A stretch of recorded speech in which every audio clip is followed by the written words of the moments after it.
Season perspective and team control. Some analysts recently suggested UCLA hasn't looked convincing lately. But when you step back and look at the season as a whole, that argument doesn't really match what's happening on the court.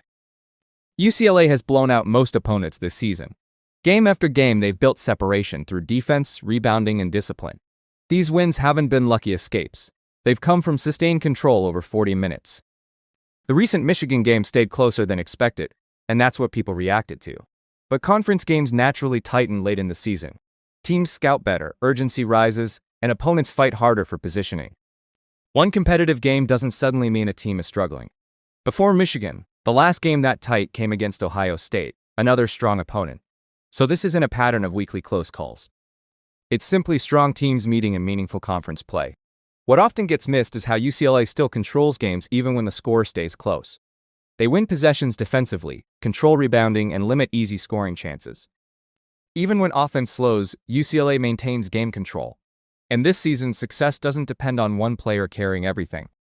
The offense flows through multiple options, with different players stepping up depending on matchups, showing the depth and balance of this UCLA roster. Part 2. Segro coverage and March transition. Approximately 1500 characters. The senior class has also been critical, bringing experience and composure when games tighten. Instead of forcing plays, UCLA trusts ball movement, spacing, and decision-making to create advantages late in games. Sometimes conversations coming from analysts on the East Coast don't fully match what fans watching every game on the West Coast are seeing, but here on Segro UCLA Bruins coverage, the focus isn't reacting emotionally to outside opinions. The focus stays on film, on execution, and on what actually happens on the court. Segro coverage filters through commentary and focuses on performance instead of narratives, because reacting to negativity doesn't help fans understand basketball better.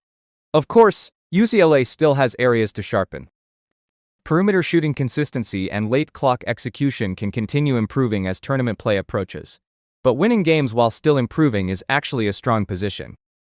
UCLA still has another level to reach, which makes them dangerous heading toward March. And as the season continues, Segro UCLA Bruins coverage doesn't slow down. It simply continues into Selection Sunday and March Madness, breaking down matchups and tracking UCLA's path. Because once March arrives, nothing pauses. The stakes simply rise, and that's when the real test begins. Art 3 shifts fully toward tournament basketball and what UCLA must do once March begins. The NCAA Tournament is different from the regular season. Records don't matter anymore. Rankings don't matter. Every game becomes win or go home, and matchups change quickly with little preparation time. For UCLA, success in the tournament will come down to discipline and adaptability.